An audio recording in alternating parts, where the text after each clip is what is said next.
یاجوج ماجوج اصل میں بتا رہا تھا آپ کو کہ جب عیسائیت بھی ختم ہو گئی، یہود ویسے ختم ہو گئے، استیصال ہو گیا، جڑ کٹ گئی، اب عیسائیت گویا کہ اسلام میں ضم ہو گئی، عیسائیت بہتری سے مذہب ختم، یہودی خود ختم، اب یہ طاقت کتنی ہو جائے گی؟ تقریباً 2/3 دنیا آ گئی، تمام اب عیسائی 2 ارب کے قریب ہیں،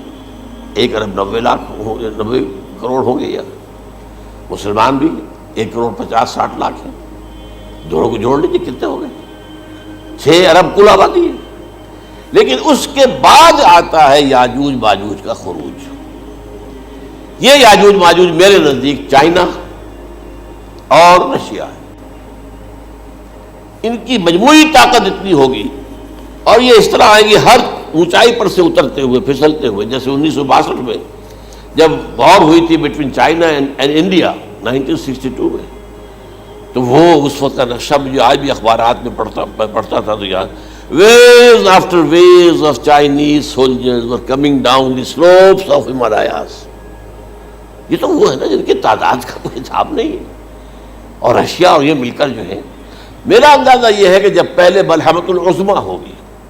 وہ عیسائیوں اور مسلمانوں کے درمیان، اس وقت یہ دونوں پاورز نیوٹرل رہے گی،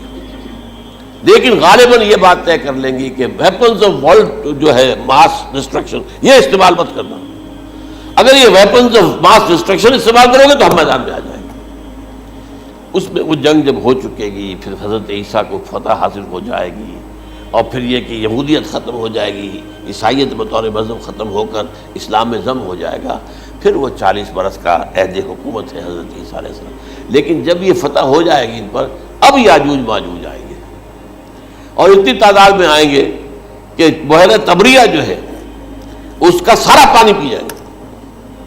یہ تو اگر آپ کو کبھی اندازہ ہو، یا کوئی آپ جانیں ان لوگوں کو جو ان چینیوں سے واقف ہیں، وہ کہتے ہیں زمین پر ہلتی ہوئی کوئی چیزوں سے وہ چھوڑی چھوڑ کے کھا جائیں گے۔ جہاں وہ جاتے ہیں ایز اے لیبرر، وہاں کے جو سارے کتے ہیں ختم، ساری بلیاں ختم، ہر شے، وہ جو سانپ کھاتے ہیں، ہر چیز کھاتے ہیں، اور یہ تمام ایسٹرن کنٹریز کے اندر ہوتا ہے، بڑی ڈیلیشس ڈشز ہیں یہ سانپ وغیرہ وغیرہ، اور یہ جس طرح کھا جائے، پانی پیا ایک قطرہ نہیں رہے گا اس پر۔ تو پھر جو ہے اللہ تعالیٰ اس وقت جو ہے اس میں ایک ایسی بیماری پیدا کرے گا، یہ سب مر جائیں گے، یہ معجزے سے ہوگا، یعنی ان کے اوپر فتح جو ہے وہ عام لڑائی کے ذریعے سے نہیں ہوگی، بلکہ اس کے اوپر فتح جو ہوگی وہ اللہ تعالیٰ سے بوجھ، ایک بیماری پیدا ہوگی، سب مر جائے گا، اور اس کے بعد اللہ تعالیٰ ایسے پرندے بھیجے گا بڑی لمبی لمبی گردنوں والے، وہ ان سب کو کھا جائیں گے، جیسے ہمارے ہاں گدھ ہوتے ہیں، وہ ان کو صاف کر دیں گے۔ ورنہ تو یہ ہے کہ پوری دنیا کے اندر جو بدبو اور جو پیدا ہوتا معاملہ اس سے، تو اس نوع انسانی کی بقا ممکن نہیں تھی۔ ان کے خاتمے کے بعد پھر یہ ہوگا کہ حکومت اسلامی جو ہے پوری دنیا میں حضرت مسیح علیہ السلام کی ہوگی، 45 برس وہ رہیں گے، اسی میں وہ کہلن بھی آ جائے گا، وہ فی المہد و کہلن جو میں نے شروع میں بیان کیا تھا، اسی میں پھر یہ ہے کہ وہ شادی بھی کرے گی، ان کی اولاد بھی ہوگی، اور پھر ان کا انتقال ہوگا تو حضرت حضور صلی اللہ علیہ وسلم کے حجرے میں،